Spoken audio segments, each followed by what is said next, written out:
Hello and welcome to a rather drizzly West Wales and another Craft and Chat. So if you are new here, then my name is Becca, and on these Craft and Chats I like to just spend a bit of time playing with fibre arts, particularly hand spinning, but not always, and just chat. And the idea is that you can have a bit of company in the background while you're doing your own crafting. But I'm still walking the dog, so I'm going to carry on doing that. If I come up with anything interesting when I'm out on my walk, I will of course show you. If you are an old friend, lovely to have you back. Oh, it's all getting very overgrown and I haven't bought my secateurs again. Oh, and it's a bit spiky because it's gorse. Hang on a moment. So these are pheasant berries. They're quite dark up there. They are supposed to produce a dye. I'm not convinced. I think these fruit dyes are not particularly kind of reliable. But once there are a few more that are darker on here, I'll have an experiment, which I will of course share with you. So this is an oak gall or an oak apple, but we don't collect them when they look like that. They haven't got a hole in them, they haven't gone brown. We just leave them in a little secret place where I have, so I remember where I put them, and they hatch out. Then once they've hatched out, you can collect the galls, all these little oak apples, and use them for making ink or dye. Very, very good source of tannin. So if you like doing a tannin and iron dyes, they're really good as a source of tannin. So I will take this to my secret little stash and then come back at some point in the spring when I know they will have hatched out. And then I can just take the little galls, and I know that I'm not going to be interrupting the life cycle. So here is my little secret stash of oak galls, and I know which tree it's under, and I'll come back for those in the spring.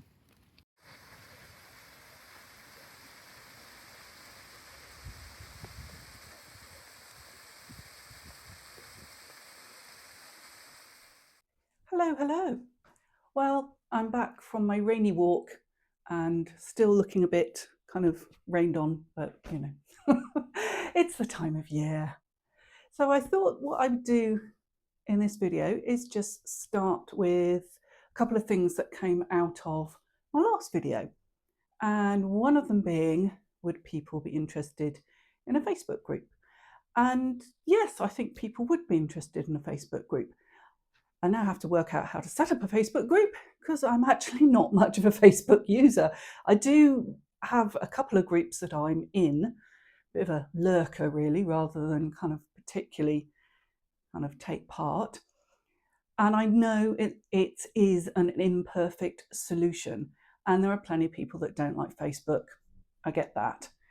But out of all of the options I kind of looked at, it seemed to be a way that was accessible and is not a paid option, so I don't have to put up a paywall, which is something I absolutely do not want to do. And I do talk about this quite a lot because I get bombarded with marketing, and I guess it's because I've got a YouTube channel, that of people kind of saying, you know, start a membership, become a millionaire, start a membership. And I cannot tell you how much it puts me off the whole idea. It just, no. This is not why I do YouTube. I do YouTube for community and for fun and for creativity. And yes, I do have ads on my videos, and it just means that I don't have to worry about paying for editing software and various things. And also, I don't feel that I should actually be doing something else, like I should be, doing my side hustles. I can actually sit here, do this, and I'm not feeling like I should be doing something else, because those really irritating ads are just paying me a little bit of money so that I don't need to go and do my other side hustle. So yes, so that is kind of where I'm at with that. Whether that will be a New Year thing or whether I'll get my head around how to do it in the next couple of weeks and it will be a December thing. I'm not sure. But yeah, I want it to be fairly low key, a sort of, if you like, Fibre Arts hive mind, so an exchange of information. And I would also love to see what people are working on, because I do always ask people, what are you working on? And then, of course, I can't see it. And I'm like, I really want to see what you're working on because it sounds fabulous. So my idea is to have maybe an open studio Friday, or I don't know, a woolly Wednesday where you share what you're working on, or a kind of maybe a whips Wednesday. Maybe that's the thing to do, and have it sort of fairly informal. I mean, I don't know whether it's something that's going to take off. I really don't know. It's just an idea and an experiment, and people seem to be quite keen on the idea of it. Definitely want to have it as a private group. And as I say, absolutely no way do I want to start going down the kind of paywall route. I am not saying that other people shouldn't do that. Absolutely, they should if that's what suits them. But it doesn't suit me, so I really don't want to do it. Right, okay, so that almost felt a bit ranty. It wasn't supposed to be ranty. It was like, oh, it's quite exciting. I'm quite excited by that. So yeah, thank you if you put your kind of 2 pence worth in. I think it's something I want to go forward with, but just give me a few weeks to kind of just get my head around it. I mean, it probably won't take me a few weeks. It's probably like a half-hour job, but I just need to kind of sit with it and just kind of think, okay, what's the mechanics of it? How do I make sure that people feel included? How do I make sure that I'm not getting overwhelmed?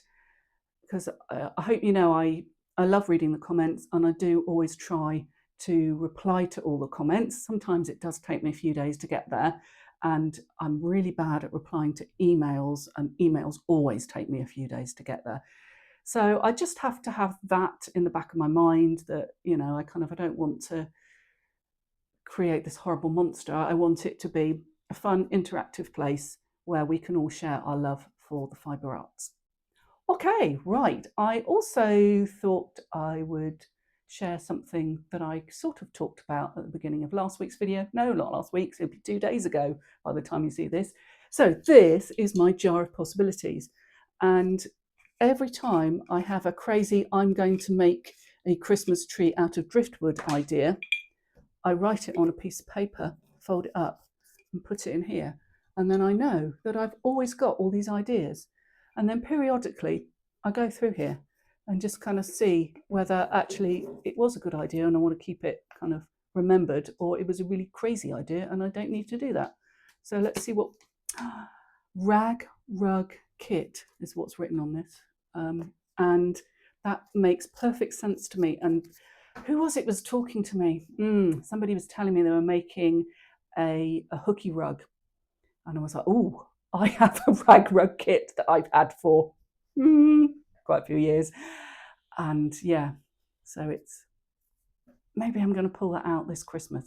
Do you know, if I'm going to do Vlogmas, I think maybe I should just like every day have a different thing that's kind of been sat on my shelf. Try and get a few things finished, or a few of the kind of the items out of the jar finished. Yeah, so that's one. Let's see what else is in here.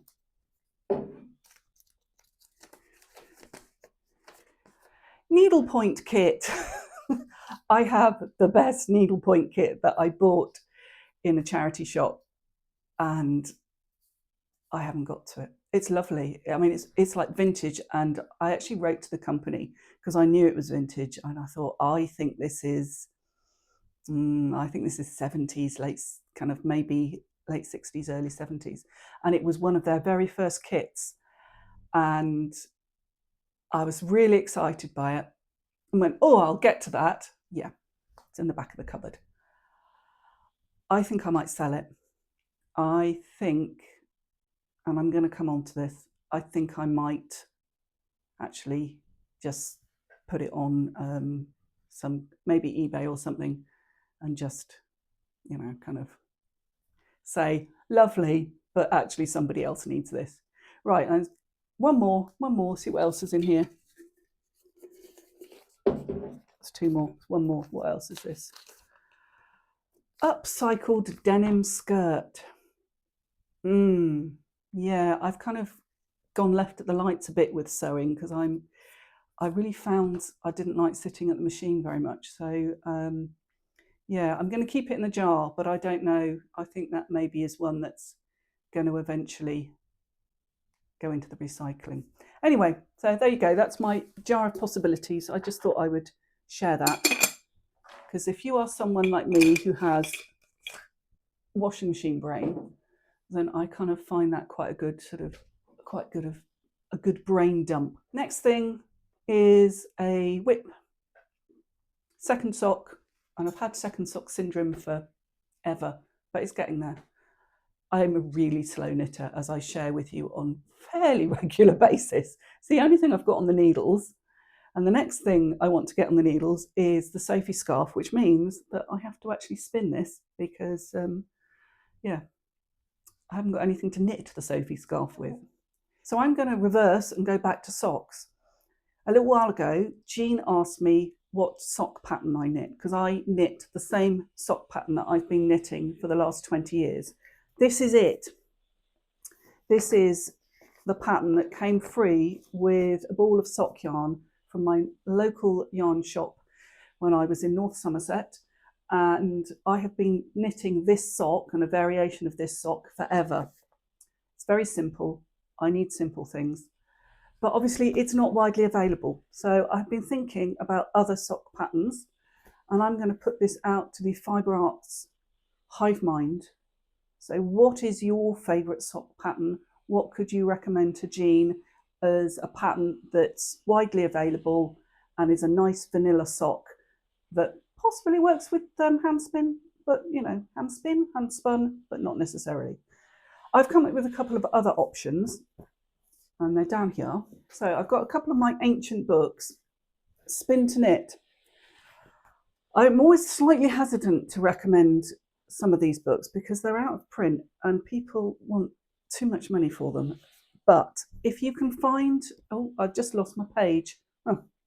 If you can find a copy that is not £41, which is what it is on Amazon at the moment, then it's a good book. So Spin to Knit.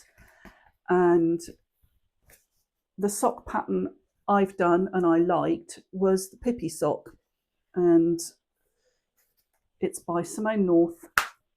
This book was written in 2006, so who knows if you can still find that pattern somewhere. Anyway, so yeah, if you can find a copy of this book that is not a crazy amount of money, I really like it. It's got lots of good information, some fun knits for hand spun, and some kind of information about wheels and spindles, and yeah, it's really good.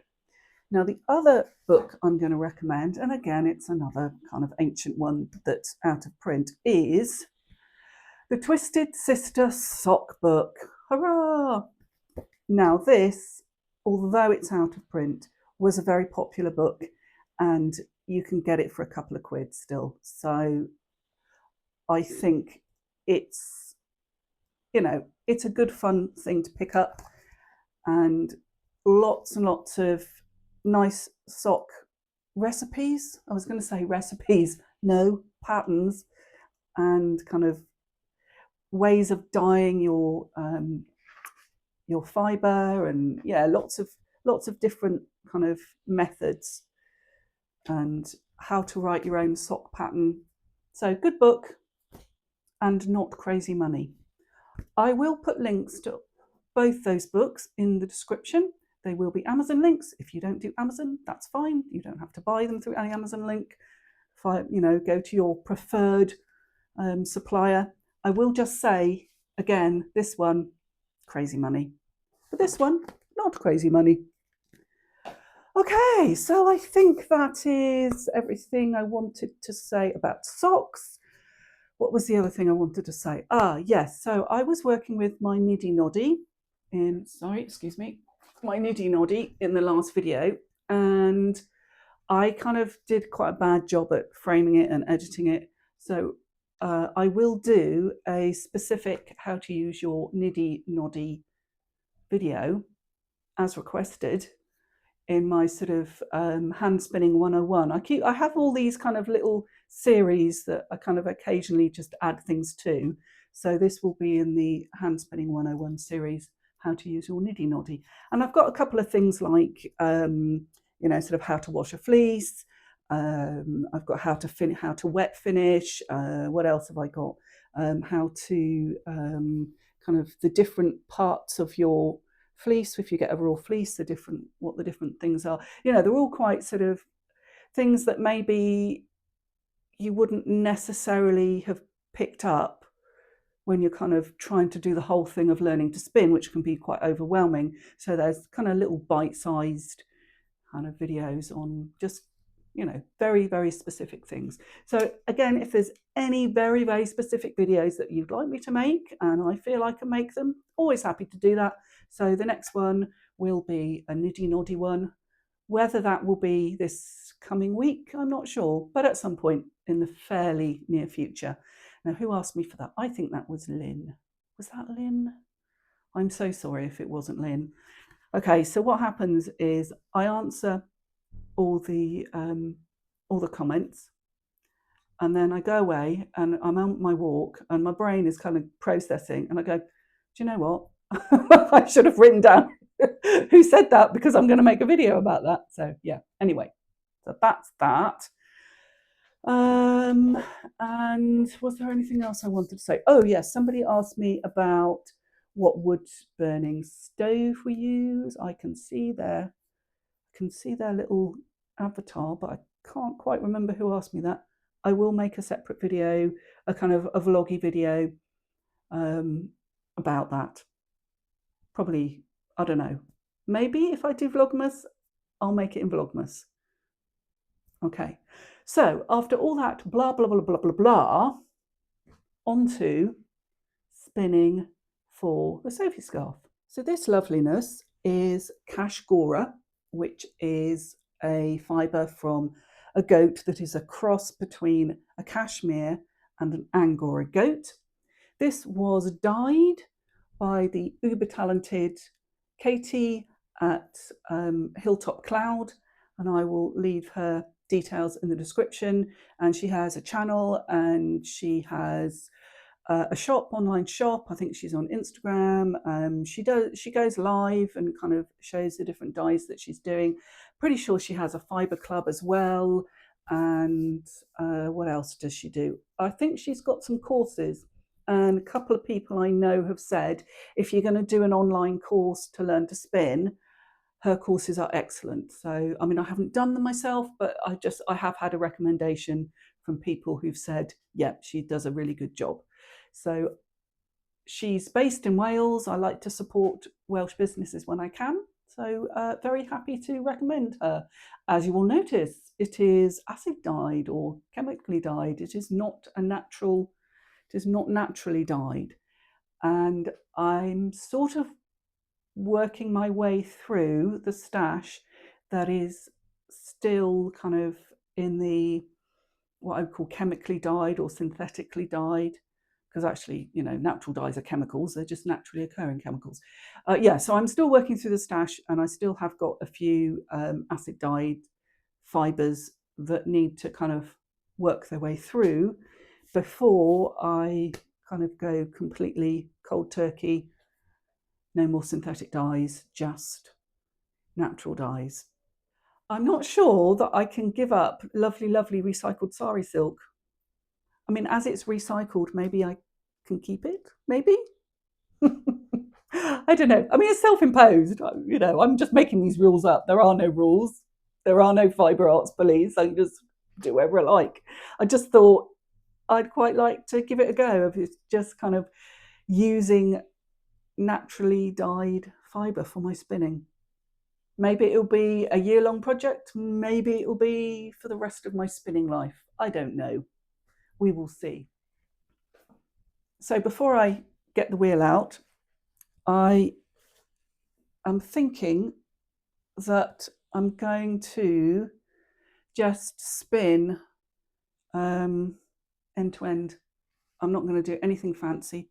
Just split it down and have quite long kind of colour changes. So that's what I'm thinking at the moment, because I did spin this a few weeks ago. It was probably a few months ago, wasn't it? Not weeks ago. And I plied it with white, and I really didn't like the way it knitted up. So I've got quite a lot left. So I'm going to do a pink and purple one and a sort of green and blue one, and we're just going to apply them with themselves, and I'm not going to do anything fancy. I'm not going to kind of do pink plied with blue with purple. It's just going to be pink plied with pink, purple plied with purple. Let's get the wheel out. So I've stripped this down into tiny little comb tops. I was going to say roving, but it's not roving because it's comb top, it's not carded. And I'm spinning on my smallest whirl because I want a kind of, what do I want? Like a sock weight yarn. So if I spun on my bigger whirl, then I would be getting a fatter whirl. No, a fatter yarn. Does that make sense? I hope that makes sense. If you're new to spinning, then think of these as your gears you would in a car.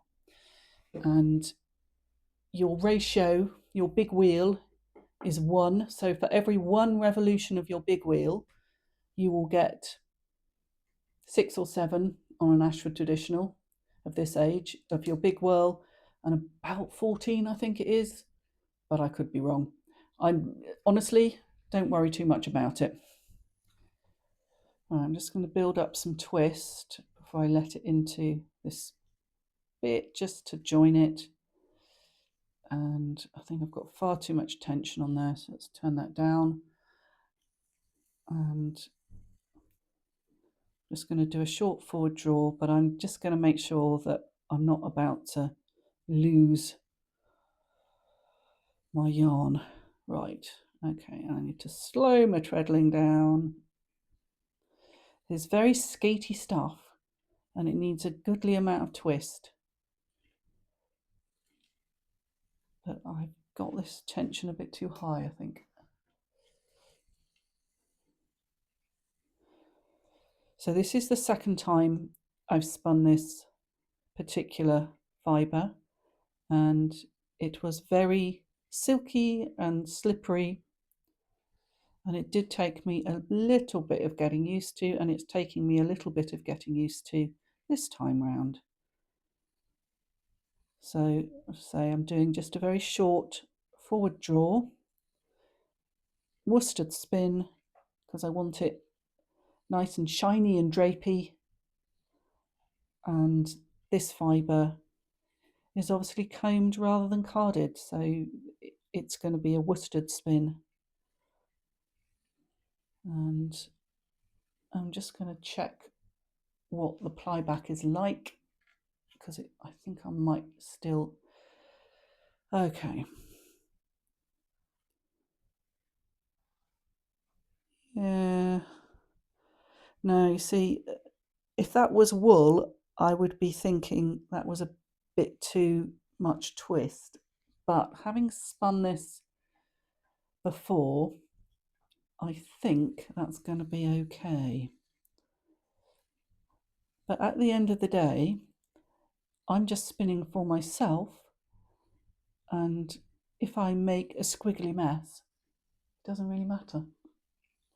If I was a production spinner, it would matter a lot more. I definitely need to slow my treadling a bit, and I think I've not really got quite enough tension on.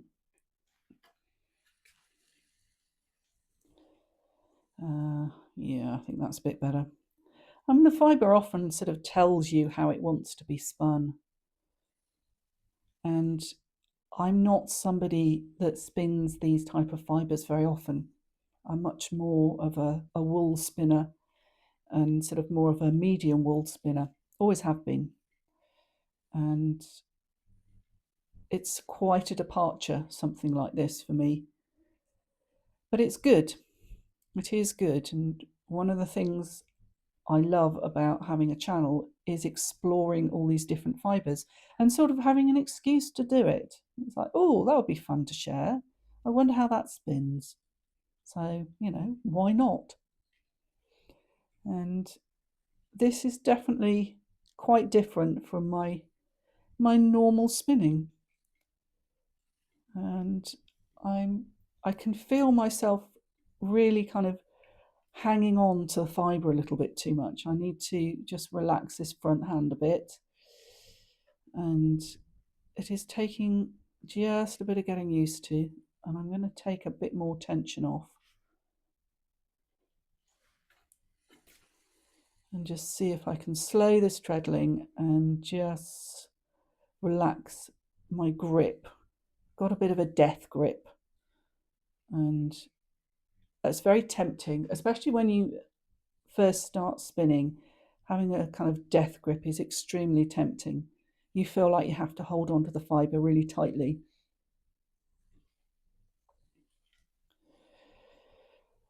It does not make for relaxing spinning. You will get a cramp in your hand and your spinning will not be maybe quite as relaxed as you'd like it to be. Okay, I'm starting to get the hang of it, starting to get the feel of it. And I think I've got the feel of it a lot quicker than I did the last time I spun this. But I still think I want to take a bit more tension off, so I'm just going to unwind it a little bit. See, as I say, a little bit pigtaily, and if this was wool, I would be saying too much twist, but actually when you kind of pull back this this bit, actually it's really quite soft. Yeah, I think it's, oopsie.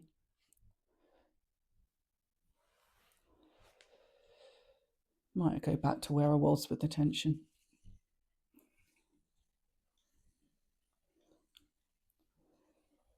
So I'm just trying to be really conscious of the way my front hand is gripping and just try and relax that a little bit. And I'm just going to change hooks.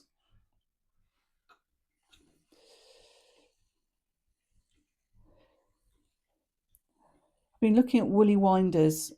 I mean, I keep looking at woolly winders, but I quite like changing hooks. Is that a bit weird? Do you have a woolly winder? I know lots of people love them. And, you know, I'm still using a flyer with 2 whirls, for goodness sake. So, you know, this would have, you know, this absolutely is the original flyer for this wheel. This is probably 1986, this wheel, and I haven't even upgraded the flyer. Honestly, I just don't feel the need. And I could have done at any time. I really could. But, you know, I just kind of go, well, it makes what I want it to make. So for about the last 12 months, I have been contemplating getting a jumbo flyer. And I even looked at buying a second wheel that came with a jumbo flyer because it was actually cheaper than buying a new jumbo flyer. That is how tight I am. But as you can see, I have not succumbed to a jumbo flyer. I look at it and I think, oh, that would be nice for art yarns. And of course, as I have now started weaving, I think, oh, you know, maybe I'll make art yarns. But then I sort of don't, do I? I just carry on spinning the same stuff I've been spinning for the last 20 years and not actually spreading my wings when it comes to art yarns. I think it's quite a different discipline, art yarn to knitting yarn. I mean, obviously you can knit art yarns, but when I say knitting yarn, I mean, you know, just sort of straightforward, relatively consistent 2 or 3 ply, which obviously you can weave with as well. But you know, when I think of art yarns, I often do think of weaving. Right. Okay. So start with pink. Where is my other bit? There it is. So I'm just joining, and I'm joining starting with pink. And I think as long as I keep to this pattern of always starting with pink, then it's going to kind of work. Well, that's what I hope anyway. So if you are experienced in spinning this type of fine, slippy fibre, have you got any tips that you can share with us all? Certainly share with me. Perfectly happy to admit that this is not my default type of fibre. Absolutely don't normally spin this type of fibre at all.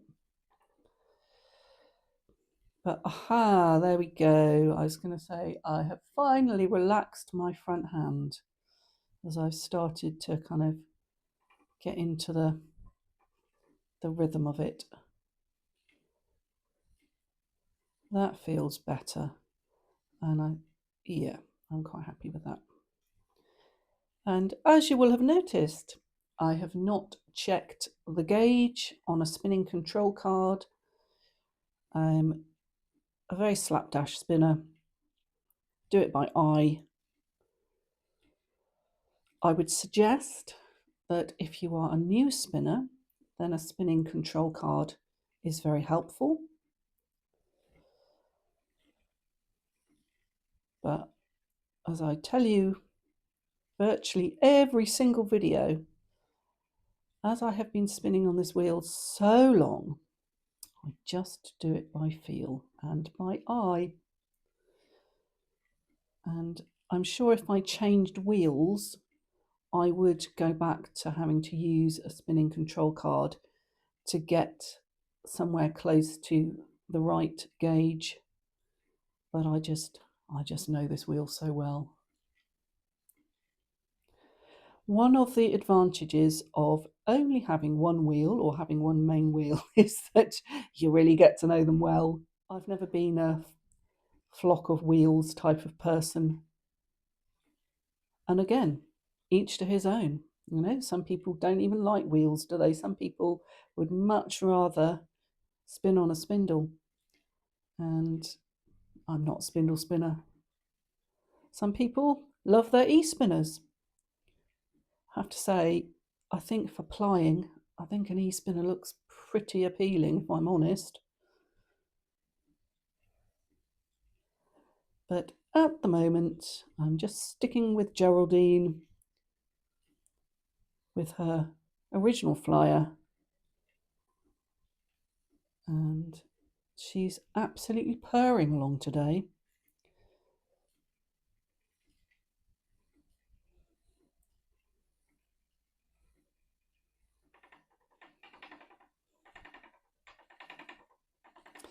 Okay, just as I said she was purring along, she started to clatter. And she quite often does that when it's a bit damp in the atmosphere and I get towards the end of the bobbin, as in towards the kind of the further end of the bobbin, she kind of does a bit of a clatter. And I don't worry too much about it. They all have their own little voice. They really do. The light is fading very fast, so I'm getting to the point where I'm going to have to stop filming because I just won't have enough light. But as you can see, it's coming along, and I definitely have kind of relaxed into the spin a lot more, and my front hand is definitely kind of not in that death grip. And yeah, starting to really enjoy this spin now. Just going to change hooks. So I've just popped outside to show you this so you could see the colours, and also because there's a bit of background noise going on in the house as Andrew's enjoying the Formula One and it's a little bit noisy. So there you go, that's what it looked like. I'm not 100% sure I like this. I think my taste has changed a bit around these colours. But, you know, I'll see. I will knit up a sample. I'm not going to drop that in this video because the next video I'm going to make is going to be the niddy noddy video, which is going to be using this. So I kind of need to make that video before I can then knit it up. Anyway, I hope you are having a wonderful day, and I will see you in a couple of days' time. Thanks for watching.